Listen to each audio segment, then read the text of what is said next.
Shaara Roman, welcome to Partnering Leadership. I'm thrilled to have you in this conversation with me. Mahan, I am thrilled to be here. Just so excited to talk about culture and all the great things that go along with it. I am excited. Can't wait to talk about the conscious workplace.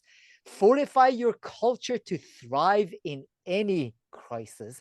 We've been through a crisis. I think we will be going through many more crises in the coming years. You touch on it in the book also, whether it is the technology or other aspects. But before we get to talking about organizational culture, would love to know whereabouts you grew up and how your upbringing impacted who you've become, Shara. Yeah, thanks, Mahan. I love this question, and not everyone realizes that it often takes quite a bit of time to explain where I've come from. But I was born in Bombay, India, and my family moved to Lagos, Nigeria when I was a toddler. Grew up in Lagos, did my elementary school years there, then went back to Bombay, did middle school for a couple of years, lived with my grandparents. And that was a pretty pivotal moment for me, a pretty traumatic moment in some ways, right? Because I was sort of I separated from my parents at a fairly early age. And then my grandmother, who I was very close to, realized that living in India was not going to be kind of the right place for me. So she helped me get to school in England. So I did my high school in England, then went back to Nigeria after Oh, wow. I finished high school. Yeah, like I said, the story continues. And I was supposed to be on a gap year, and I was going to ponder, where I wanted to go to university and all that kind of fun stuff. And as you know what they say about best laid plans, I met my husband, who at the time was an active duty Marine. He is a Puerto Rican by way of New York, and ended up in Lagos, Nigeria. We meet, we fall in love. Totally not in the plan. End up moving to Greece, living in Greece, getting married, and coming to the US. So all of that to say that I grew up in many different countries, lived in different countries, traveled a lot, and all of that really instilled a sense of curiosity in me, right? A desire to learn about others and to really build bridges and to look for commonalities. Because even as a little girl, right, as a young woman, you want to feel like you belong, right? You want to feel like you're part of the tribe. And moving around a lot and changing my surroundings certainly made me more resilient, made me more independent. But it also made me really appreciate, or I should say, and it also made me appreciate the richness that comes from all the different walks of life that are out there. So, the other important thing I think that is sort of part of who I am is I didn't grow up in a very traditional Indian household, right? My family is Zoroastrian, so they are, ancestry is from Persia, and the Parsis, as they're known in Bombay, are a little bit more independent, right? There's a very small community. More Western than many of the Hindus and Muslims and others that live there. And so they don't hold on to sort of the traditionalism. And my grandparents, my dad's parents, divorced in the 50s. I mean, pretty unheard of, maybe even in the United States, right? My two aunts, my mom has two sisters, and both of her sisters got divorced. They raised kids as single parents.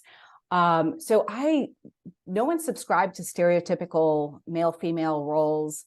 It was, a lot of girl power, always felt encouraged and supported to do what I wanted to do, when I wanted to do it, how I wanted to do it, to find my voice, to be authentic. So questioning the status quo and challenging the way things are has just been a part of who I am and what I bring to the table. So what an outstanding journey you have had. There are so many sidetracks I can take with this, Shara. Everything from the fact that in my many trips to India and to Bombay, I fell in love with the Parsi community and loved the restaurants. As Iranian American, I had special fascination for the Parsis and the culture there. But also you moving around to all these different places, you said made you a lot more resilient and able to fit in with the different cultures that you had to live in. How were you able to do that? You didn't have a manual of how to adjust and adapt to the different cultures. How were you able to do that?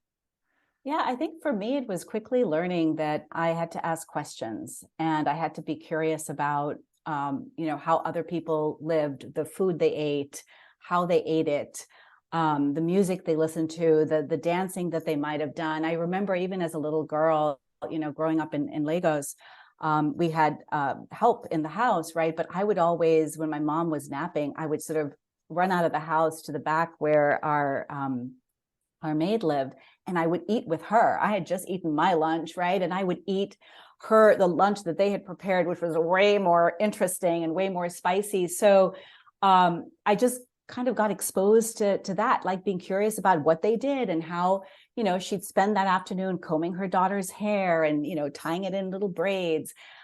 So that was just part of how I did. So it was being curious, it was asking questions, it was experiencing and not judging, right? But also sharing about myself. Because the more that you ask questions and you kind of invest that time in getting to know other people and why they like Queen or whatever the music they might have been listening to, the more then they want to know about you, right? And so it becomes that sort of natural give and take. And I felt that I could sort of fit in, but really be who I was. I didn't have to compromise so much or change. And of course, not to say that I never did that, right? As a teenage girl, living in England, there's a lot happening between the years of 14 and 17. So, but I feel like it allowed me to be stronger and to really sort of understand who I was. Does that make Yeah, sense? no, absolutely. And one of the points that you mentioned is that need for curiosity. In talking about culture, you also reference that the need for a change in mindset from a judging mindset and a fixed mindset to a curious and growth mindset. What I see, Shara, is if we were to ask all the listeners, and my listeners have a growth mindset because I talk about it all the time. Yeah. But if we were to go to the typical organization and ask the leaders of the organization whether they have a growth mindset or a fixed mindset, everyone would say, "Oh, I have a growth mindset, definitely." So, what is a growth mindset as opposed to this judging and fixed mindset? And what determines whether people have the growth mindset or maybe they should reassess in trying to find more of that growth mindset and curiosity?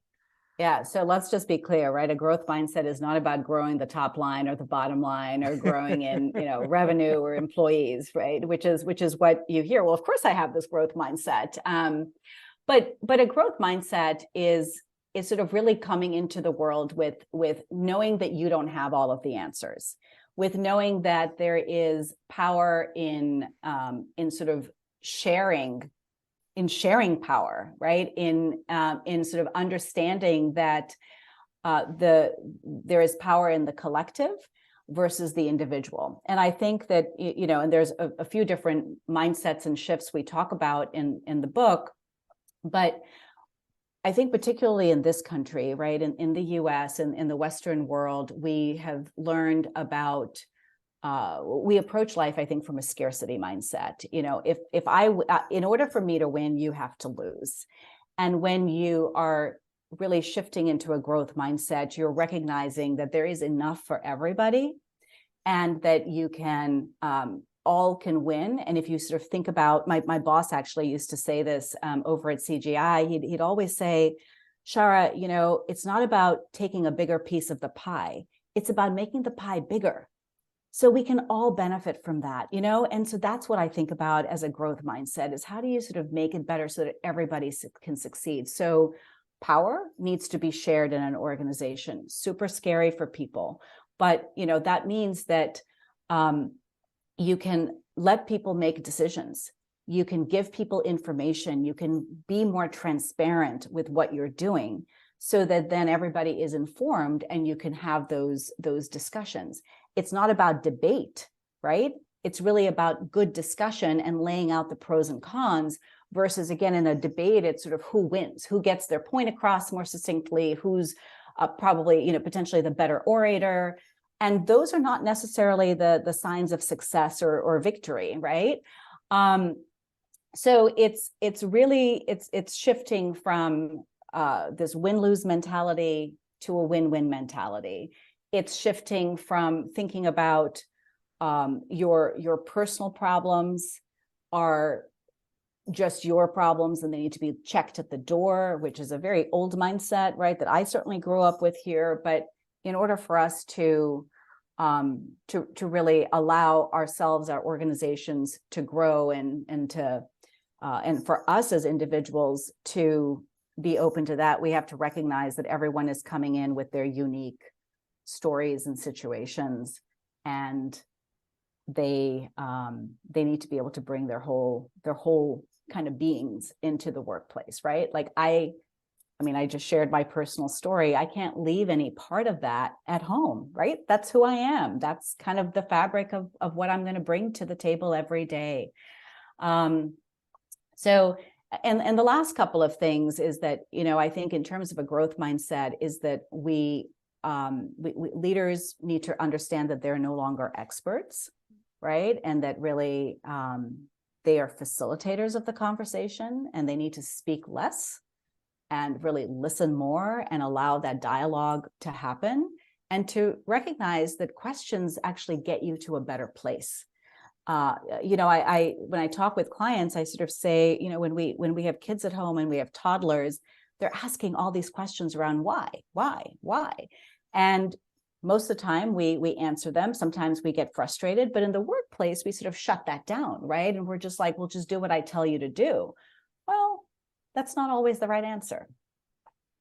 Yeah. So, Shara, I wonder, you were mentioning the fact that the leaders need to be willing to allow their team members and others to engage, to own decision making and move on. And just before we started recording, I was having a conversation with the CEO of an organization that I work with. And he was saying, I'm accountable to the board. So part of his difficulty is letting go of some of that because he feels at the end of the day accountable. How do you balance accountability with enabling others to own the decisions? Your CEO is right. The buck ultimately stops with him, but it's sort of kind of the analogy I often use is if you do things for your kids, they'll never learn to do it for themselves. So in the workplace, yeah, there are certain decisions that absolutely need to be made at the top that are going to have huge consequences. And it's not an all or nothing, right? There are kind of a cascading of a series of decisions that you start to build trust in individuals and pushing down that accountability. So, it could be a budget authority that is given to someone instead of having to get permission. Like literally, I worked with a client that in order for the manager to bring in cupcakes, 24 cupcakes that might have cost them 50 or 60 bucks, they had to sort of get permission. And like that's a real story from 3 or 4 years ago, and if you can just sort of say to a manager, here's a budget that you have, use it as you see fit, right? And then if they make mistakes, you can correct it, but you've got those guardrails of $5,000 or $10,000 or $20,000. So it's about putting up those guardrails, letting people experiment, learning if they've made mistakes, right, and growing. And that goes back to that growth mindset. We grow through making mistakes. And so mistakes are good things that we want to learn from and talk about. And of course, yes, if you're going to go buy a company for $10 billion, that is not a democratic decision, right? That is a decision that's going to be made by the CEO, by a group of people who are doing the M&A, and they're going to be very, very sort of serious and meticulous about that decision. But overall, right, there are thousands and thousands of decisions that get done every day. And so that's where I think you have to let go of those things, and you don't have to be providing oversight on every single sort of line item.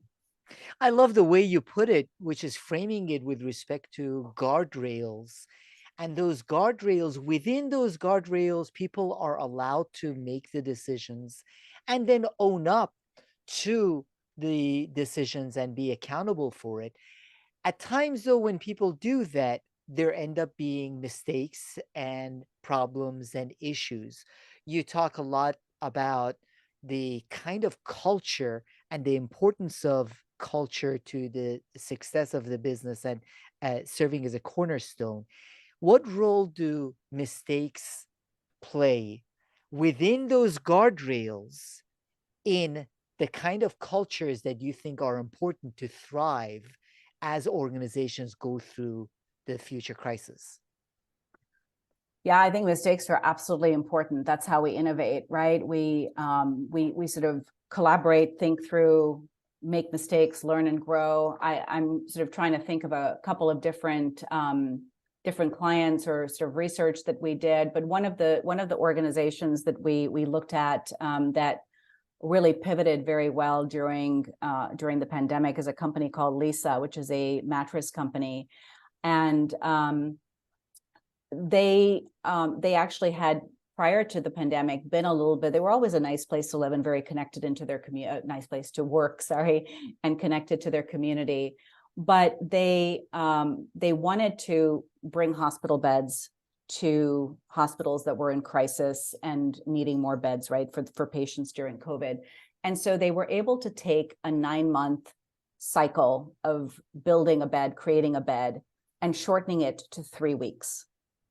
Now, they did that by involving and sort of democratizing that decision making, letting people experiment, letting employees who had not been a part of the decision making be a part of how do we really solve this problem, right? And so they were very, very quickly able to do that, and make mistakes along the way, fix things, collaborate, kind of just churn through that innovation cycle and get to the other end.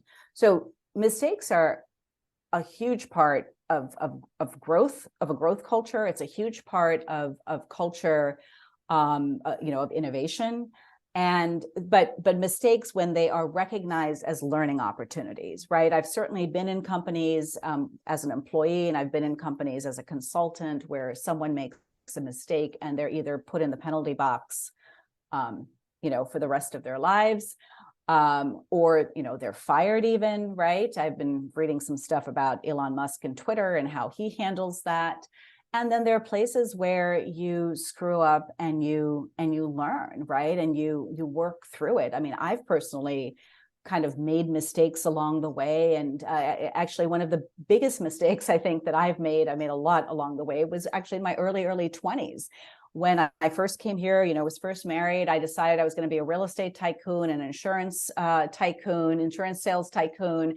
And I had what I believed was going to make me successful was being really good functionally at the work, right? I was going to know everything I needed to know about real estate. I was going to need to know everything about insurance and mutual fund sales. And that was actually not at all what I needed. It was all about relationships. It was all about networking. It was all about cultivating that. Well, I kind of flamed out in about 14 months, right? Needless to say, the market was also really bad at the time, but I flamed out. But what did I learn?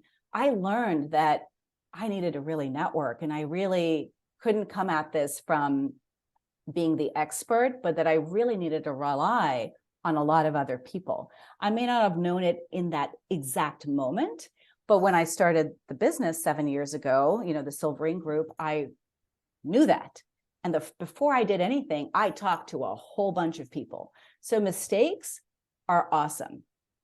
I mean, they really are, if you can put those into that learning context and you can feel safe at work to do that. I love that, Shara, most specifically because I talk a lot about the fact that leadership is example, and you are a leader in the example that you just shared. One of the things that I tell the leaders that I work with is, if you want people to own up to their mistakes, have the humility to talk about your own mistakes and what you learned from them. So Yeah. I love the fact that Yes, you have written this book, but you shared a mistake that you made and a lesson you learned from it. And that sets the culture for a team to say it's okay. People understand we are flawed individuals anyway. We might as well be willing to admit it Exactly. and what we learn from it and move on. So that's a big part of culture. And I love the fact that you didn't only talk about it, but you shared a specific example and showed this is the kind of leadership people like to see. So that sets the culture, and you keep talking about intentionality and the importance of intentionality behind having the right culture. How can teams and organizations intentionally have the kind of culture that it takes to thrive? Yeah, great question. So the first thing I will say is that if you're not intentional with your culture, you're still going to end. Well, let me back up a second. Let's say this over. If you aren't intentional with a culture, you will end up with a culture that you don't want, right? Because we all have a culture. And so you do need to be intentional, and you do need to think about what is going to work for your organization. And the second thing I'll say before I get into what helps organizations thrive is that you can't copy someone else's culture, and you can't sort of go surfing and saying, oh, Google does this and so does this. Quick side story. The whole Google culture. I walked into a client's office several years ago, and they had ping pong tables and foosball and all the bells and whistles.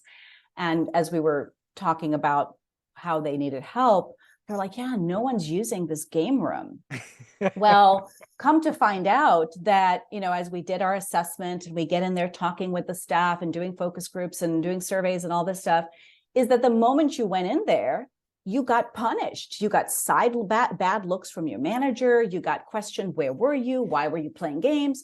Well, the reason Google was successful 10 years ago with that setup is because that's how work got done. Sort of like the golf course, but the more modern version or the frat boy version or whatever it is of the golf course, right?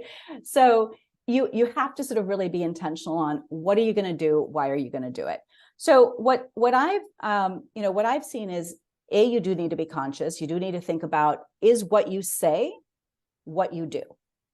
And people are very, very discerning. And quite candidly, millennials and Gen Zs in particular are super particular about that. They're going to call you out. They're going to cancel you, right? We can get into a whole conversation about cancel culture, but they want to see that you're going to actually walk the talk. So don't say that you have diversity or you value diversity and inclusion, but you go to the website and you see, 7 white men and 1 brown woman on the leadership team, right? And you know what I'm talking about. So you do really have to be conscious and intentional and really think about how you want to design the culture for your organization.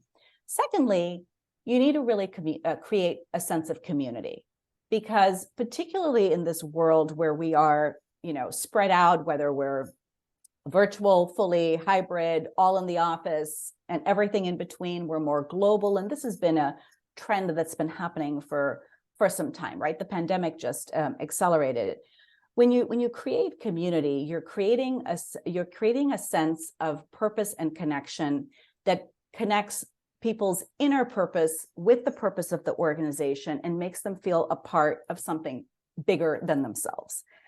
But that purpose can't just be, the Navy has a purpose or the Marine Corps has a purpose, but that purpose doesn't gel for me, right? I'm not necessarily a service-oriented person. I don't want to put my life at risk to save the world. Like, sorry, not me. So you can't just say that, oh, this is great purpose and people are going to automatically connect. It has to be something that they feel strongly about, right? So, and there's plenty of stories, but let's move on. The second one is around sort of really nurturing talent. And I used that phrase, and I really thought about what are the words I want to use. I had a lot of different sort of phrases that evolved over time, but nurturing talent is sort of intentionally used because you really want to think about, who do you have on the team? How do you build a team that has different strengths? And then how do you get everyone for you as the manager to help them understand and to have a conversation around what do they really bring, what do they really leverage, and what do they want to leverage as a strength in the workplace? How can you harness that? How can you connect it? And how do you make sure all the piece parts really, really work? And I love it when I look at, look at teams, and you don't need to have a superstar on the team, right? You need to work with the people you have, help them learn, help them grow, help connect through mentoring, through sponsorship, through all of those things, right? And you want to create that space where people can improve their skills and improve their contributions and see that connection. And the last piece is around, ownership. I always sort of think about actually the stories that my mom told me as a little, about how I acted as a little girl, that I was very, very independent at a very young age. I was sort of a year and a half, and I wanted to put my own shoes on. I wanted to put the own buckle on. I wanted to pick my own clothes, right? And I saw this in my kids too. And it's not that just we're so special. Like, as humans, we crave a sense of autonomy and independence. And so when you create a sense of ownership, whether it's through sharing the profits of the organization, whether it's through decision making, whether it's through accountability, right? All of those elements of ownership, you can actually create that kind of culture where people feel just as vested as you, or maybe not just as, but almost just as vested as you as the founder or the business owner or the CEO, right? I mean, you and I both have our own businesses. You know that, I mean, at least I spend, I think, every waking minute and probably half my sleeping minutes thinking about the business, right?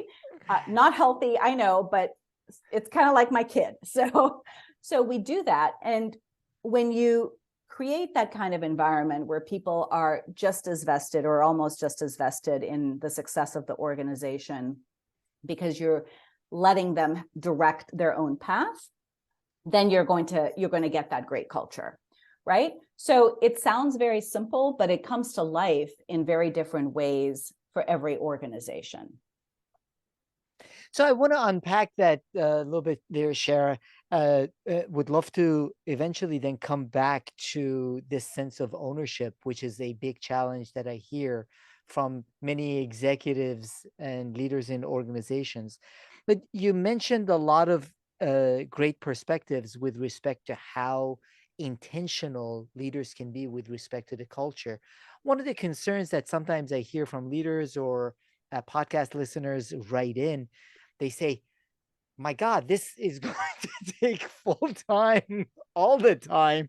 So how do I do this? That's one of their big questions is, how much time when already overstretched, over anxious, have more work than I know what to do with.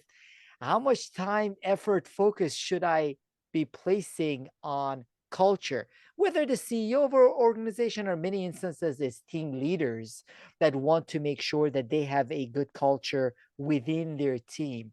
What are your thoughts and perspectives with respect to the effort and time that culture takes, as opposed to doing other things that are part of moving the business or the organization's agenda forward too?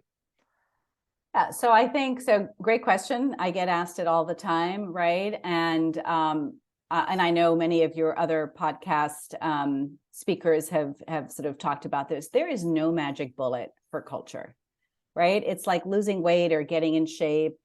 I'd like to look like J-Lo. She and I are the same age. But you know what? I'm not willing to work out 4 hours a day every day. So it's on me. But that I don't have abs that look like her abs, right? But it's the same thing with culture. If you really want a great culture, you're going to have to decide that you're going to prioritize it. And my sort of premise is that if you put your culture first, you put your people, the purpose first, the culture comes along with that, right? You're going to end up achieving the goals that you want in terms of your revenue, in terms of your profitability. So it is shifting that mindset and sort of really ensuring that your foundation is right, and that you are putting in all the right ingredients to get where you want to go. But it's sort of like any it's like a risotto as an example. Don't know why I'm going there, but you got to keep stirring it to get just the right consistency and texture, right? You can't just throw it in a pot and walk away, that you might be able to do if you're boiling basmati rice, as an example, for 18 minutes or whatever. So it does take time, and you do have to prioritize it, and you have to realize, I mean, we've heard all these quotes of culture eating strategy for breakfast, lunch, and dinner, right? It is true. And one of the things too, Mahan, is that many companies have achieved success in spite of not having a great culture.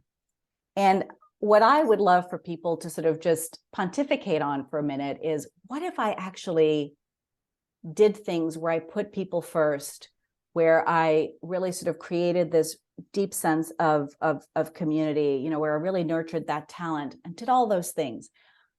What exponential benefits would I get as a result of that? And I think that's the challenge when you're having success. It's hard to then do something that you don't see as worth it. But what happens in situations where, when we have situations of crisis, is if you have kind of a culture that's made out of a house of cards, or an organization that's made out of a house of cards because you've been focused externally, then it all starts to collapse. And we've been very lucky that for the most part, we've lived in kind of growth times. But if you think about, if you sort of think about the percentage of companies that existed in the past on the Fortune 500, back when it was created, and who exists today, it's something like 10 or 12 companies that still exist, right? So they were successful for a really, really long time, but now they've been eaten up, gobbled up, disappeared, whatever. So you do have to make time. And, an organization that I think has been very intentional. They're a small startup. I actually sit on their advisory board. It's a company called Enabled Intelligence. They are an AI firm. And the CEO is, he's a tech guy, right? He's a GovCon tech guy, super smart. But he saw an opportunity in the AI space of working with the Intel market. And he realized too that he needed to get cleared people who could sit there and focus and do the work of annotation, right? So it's very repetitive work. But he said, how do I solve this problem? How do I get the talent that I need? And how do I build a culture that's going to allow them to thrive? And that drove his work. And so almost 50%, or maybe it's even more than 50% of his workforce are people with neuro disabilities, right? And he has created this culture where they do performance management differently. They put a lot of breaks in so that people can step away. They train their managers excessively. They've managed to do it. They're raising money. They're growing, right? So if you start with that mindset of, hey, I'm going to put this work in and really get this right, then all these other things come. So that's what I would say to your listeners and your clients. What a great couple of examples, in that it takes effort. It is not just wishing it. Whether you want to look like J-Lo or any of us want to look our fittest versions, it's not just wishing it and saying, yes, it's important. It's putting the effort in on a consistent daily basis, whether it's with respect to exercise or the diet, or the same thing with respect to the culture. An intentional culture is not just something that once a year or once every couple of years we come Exactly. up with, this is what we want our culture to be. There is a consistent effort that needs to go into it. And the AI company that you mentioned is a great example of that consistent effort, including the training for the managers, which is a critical part of it, Shara. One of the examples, one of the challenges that I see in many organizations is that many of the most especially mid-level managers don't have the training and capability to support the culture that has been intentionally planned, but it's not intentionally lived. So it's important to do that training and development to support that intentional culture. For sure. And, on that note of the managers, we've actually done our middle managers a huge disservice. Back in the 80s and the 90s, when we started to cut out those hierarchical layers because we wanted to flatten the organization and cut costs, we basically took away the people who were caring for their employees, right? And so now we've got these theoretically flat organizations, but they still have all of the hierarchy and the bureaucracy that existed, from the 1950s, right? We haven't really modernized how we work, how we lead, how we just run our businesses. And so now what you have are these, player coaches, and you have managers who literally are doing the job of managing and leading on the side of their desk. And this is what we see time and time again when we go in, right? And I'm sure you see it as well, that managers have barely any time. They can barely get their work done, their functional work done, and then they, the way we've sort of constructed this is the way you get promoted is to be a manager and have people. So they throw a bunch of people underneath them, get them the title. And, they're not equipped. They don't have the time and the space, to do their work. Everybody suffers. You get burnout. You aren't getting productivity because, people are sort of working around the clock. And so you're actually just like fueling this very vicious cycle that we're in. And the time is just so right to radically rethink how we structure our work, our companies, how we think about what it means to lead and to manage. This is the time. This is the time. It is. And Axios had a report about a month back on the level of anxiety, which is at an extreme high, specifically at the mid to upper management levels. Part of what you're mentioning contributes to that. I interact with a lot of managers that tell me, well, I don't really have the time to meet with every one of my direct reports every week. And I tell them, well, you have too many direct reports. But as you said, there are these player coaches. I feel like in many organizations, we have become so efficient the same way the supply chain had become efficient, where with the smallest issues in the supply chain, there were huge problems. That's the same thing in organizations. So that middle management level is really important to nurturing the right kind of culture. Another thing you mentioned that I want to touch on, you talked about that ownership mentality. And I wanted to see what are things that leaders, whether at the senior levels of the organization or even mid level managers, can do to foster an ownership mentality in their teams. I think there's a lot. We talked a little bit about sort of distributing decision making in the organization, right? We talked a little bit about exploring models, or I've sort of mentioned an ESOP, right? But you can look at commissions, you can look at bonus-based incentives, you can look at profit sharing, you can look at employee stock ownership. Fun fact, companies that have ESOPs tend to outperform, or that are ESOPs tend to outperform those that are not, right? So there's a lot of that sort of financial piece. But I think, even just at a manager level, you can empower them so they can come up with their own ideas. Oftentimes, we want to tell our people what to do, and then we also want to tell them how to do it. And we don't need to tell people how to do it, right? What we need to say to folks is, here's what I need you to get done. I need this report by 5 o'clock tomorrow, or I need this, I want you to come up with a mock idea for this new product, by the end of next week.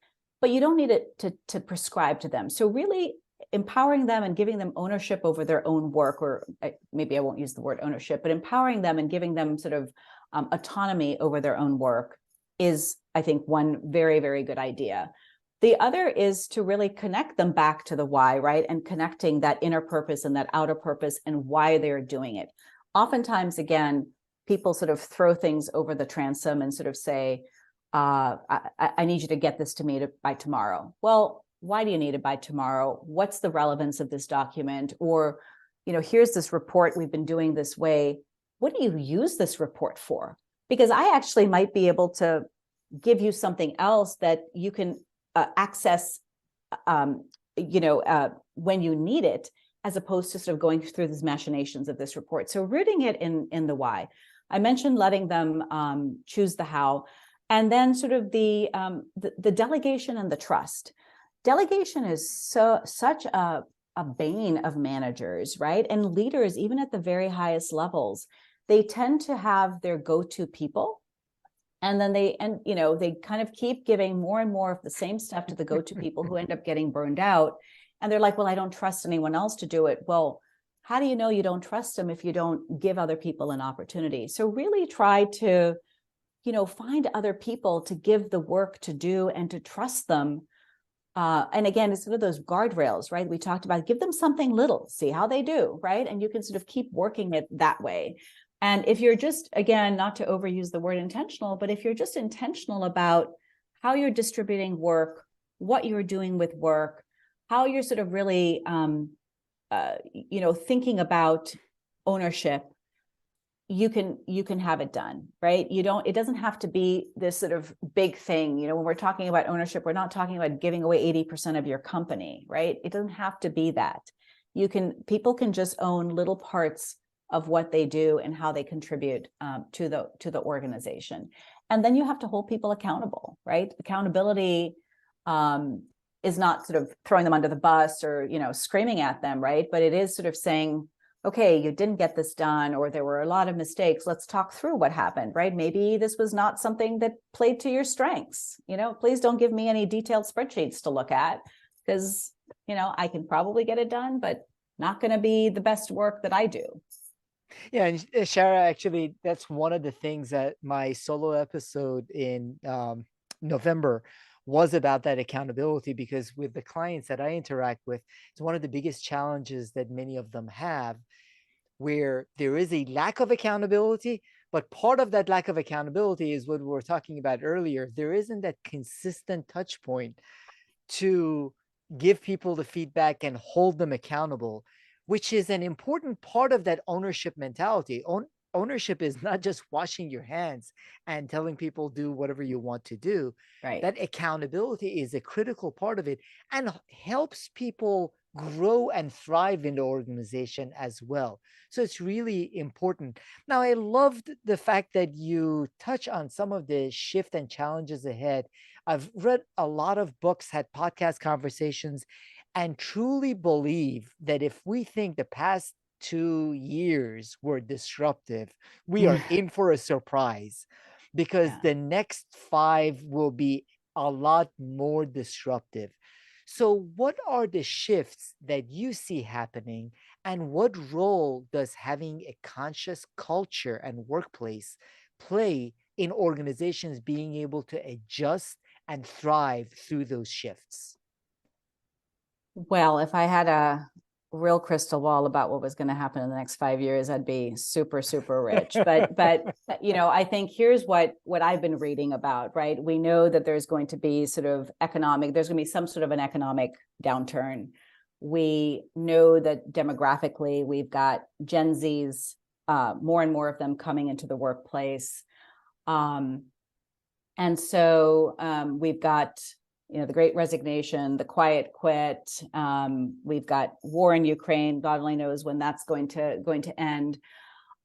So I think going back to, first of all, what we talked about a bit about being intentional, but really making sure that as a leader, you're reading about everything that's changing, that you recognize that the way you did things before is not going to be the way it is in the future. I do think that, change is just going to be constant. I mean, we've said this now for a really long time, but change at this accelerated pace and living in tremendous amounts of uncertainty. I think in before, even though we would talk about change, there was a certain amount of stability that we expected in the world around us, and we don't have that, right? So even talking about burnout and stress, that is contributing, right? Our social feeds are constantly blowing up. So we're going to have to think about mental health, how that shows up in the workplace. What are we going to do for each other? How are we going to put programs and benefits in place? And I'm not talking about yoga and, that stuff. Of course, that's really good. But we do need to think about our workloads. We need to think about, are we giving people the right resources and supports to get the help that they need, Our workloads in particular are just increasing, and we can't keep doing more with less. So we have to change that mindset, change that paradigm, and really think about, what are we doing in our organizations that's not adding value, that we need to stop doing, because it is just not sustainable to keep adding. Folks are going to need to rethink how they're leading in organizations. I think we're going to need to rethink our organization structures. We are going to have to think more creatively, that not everyone is going to be an employee. We're going to have sort of these, and we already do, but that we're really going to have to manage a combination of employees and consultants and gig workers and robots and AI and machine, all of this is going to come together. So our managers and leaders are going to have to be much more sophisticated in managing sort of that diversity, and not only that, but and also managing the diversity of the workforce, right? When we might have come into the workforce, it was sort of a little different. Everyone was sort of buttoned up, everyone wore suits, right? But now your Gen Z young adults are wearing cutoffs to work. Everyone's got tattoos, everyone's got piercings, right? My poor dad, who's 80 something, he's sort of like wigging out, like, what is going on? Why aren't people wearing a suit to go out to dinner? I'm like, Dad, like, no, this is the way it is. And that's a silly example, right? But the pandemic really accelerated that dress code shift. And so these are all the things that are going to be happening, right? The burnout, the stress, the Gen Zs coming in, the org structures, the perfectionism that we keep striving for. All of that is going to have to change, and we're going to have to do it quickly, and not sort of sit there wringing our hands on, I don't have time for this, right? Like, you're going to have to sort of fail fast. You're going to have to try something. If it doesn't work, you're going to have to be transparent about it and keep going. And that's going to be hard. I think we're going to see a lot of implosions of companies. And I think we're going to see a lot of consolidation and companies sort of collapsing. And I do think that there will be a sort of a movement or an opportunity really for B Corps to shine. And I'm hoping that ESG, we didn't talk about that at all, but that with boards sort of really kind of paying a little bit more attention to ESG, that helps to really sort of drive all of this change in organizations. And I know that would be more sort of public company and private companies, sort of the bigger companies, but hopefully that will start to cascade down as well. Yeah, in that the expectations, I believe that employees who are key to the success of any organization have of the organization are very different than the expectations that they had 20 or more years ago. Even And 5. the ESG that you mentioned absolutely plays a big role in that. So it's not just doing it because it's the right thing to do, it's doing it because it's critical to being able to have the kind of talent you want to have for the organization to thrive and not be one of the ones that implode. So it's going to be critical for that. So as leaders are looking at this shift, uh, what practices uh, and or resources do you recommend to them to be able to adjust to this uncertainty and the ongoing crisis better than others? That's a really good question. I think that leaders need to surround themselves with people that don't think the same as them. So, and we all like to be with people who think the same as us, right? But I think that, many CEOs are in CEO forums and groups and things like that. And I think as they introduce new people into those forums, or they join ones, they do need to find people who think differently and who are going to challenge their thinking, and who are going to bring some different perspectives to bear, because I think that will help all of us kind of achieve a better outcome. I always think reading is great. I try to read, and it's just sort of whatever floats your boat, but really try to read things from different sources. I read The Economist, I read HBR, I read Vox, I read the Washington Post. I read kind of whatever falls into my Instagram feed.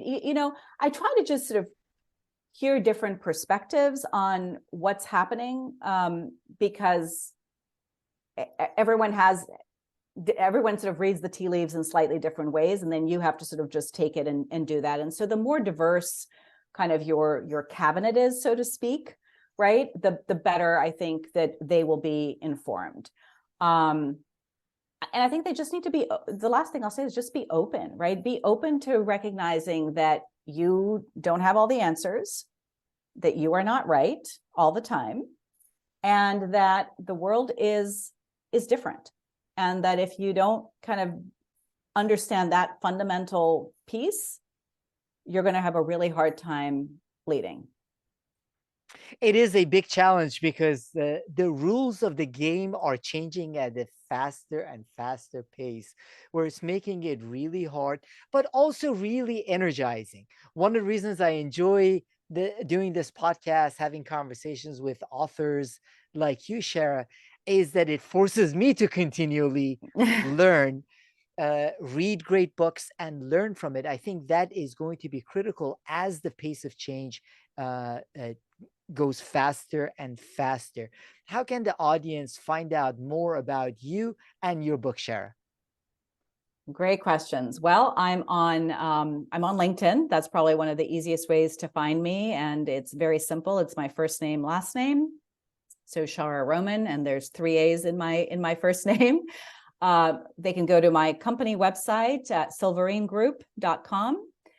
They can go to the book website, which is shararoman.com. And where else can they go? Those are really the primary places. So follow us on LinkedIn, connect, reach out. Happy to engage in more conversation. Well, I really appreciate the conversation, Shara, most specifically because what you mention about culture and the examples you give on culture in your book can help people think about it, reflect on it, and make it a practice. Because as you mentioned in the conversation, it's not just the intentional. It's not just intentionality with respect to knowing the kind of culture you want. It's intentionality with respect to the ongoing practices that establish the kind of conscious workplace that you want to have. Thank you so much for joining me in this conversation, Shaara Roman. My pleasure, Mahan. Thank you so much.